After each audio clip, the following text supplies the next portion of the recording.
പള്ളിവേട്ട എന്ന് പറയുന്നത് എന്താണെന്നാണ് ചോദ്യം. പള്ളി നായാട്ട് എന്ന് പറയുന്ന പണ്ടൊരു പരിപാടി ഉണ്ടായിരുന്നു. വിളവെടുപ്പ് കാലമാകുമ്പോൾ ഒരു ദേശത്തെ രാജാവ് ആ കൃഷിസ്ഥലങ്ങളുടെ അടുത്ത് താമസിക്കും. ഒരു 10-15 ദിവസം.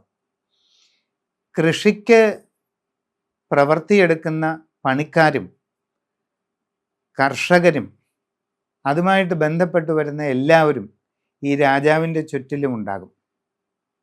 എന്നിട്ട് കൃഷി നശിപ്പിക്കുന്ന വന്യമൃഗങ്ങൾ, അന്ന് കാടും നാടുമൊക്കെ മിക്കവാറും തൊട്ടടുത്താണ്. ഇന്നത്തെ പോലെ വൻ നഗരങ്ങളും റോഡും അങ്ങനൊന്നും ഇല്ലല്ലോ.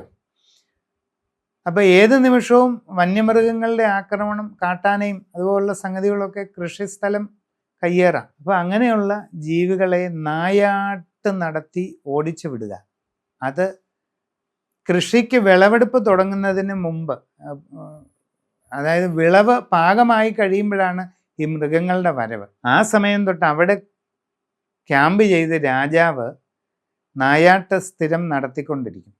അത് ജനങ്ങളെ രക്ഷിക്കാൻ വേണ്ടി ചെയ്യുന്ന ഒരു പരിപാടിയാണ്.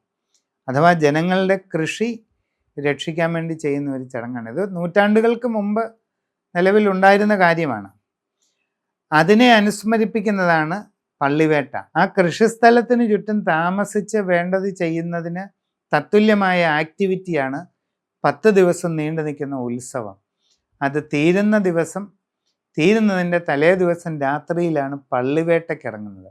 അത് അക്രമകാരികളും ജനങ്ങളെ പല രീതിയിൽ ദ്രോഹിക്കുന്നതുങ്ങളുമായ മൃഗങ്ങളെ ദേവൻ നായാട്ട് നടത്തുകയാണ്. അങ്ങനെ നായാടി ഒരു വീരഭാവത്തിൽ തിരിച്ചെത്തുന്ന ദേവൻ വൻപിച്ച എതിരേക്കലും സ്വീകരണവും ഒക്കെ ഏറ്റുവാങ്ങി വിസ്തരിച്ച് ഒരു കുളി പാസാക്കി തൻ്റെ രാജസ്ഥാനത്തേക്ക് തിരികെ പോകുന്ന ചടങ്ങാണ് ആറാട്ട്.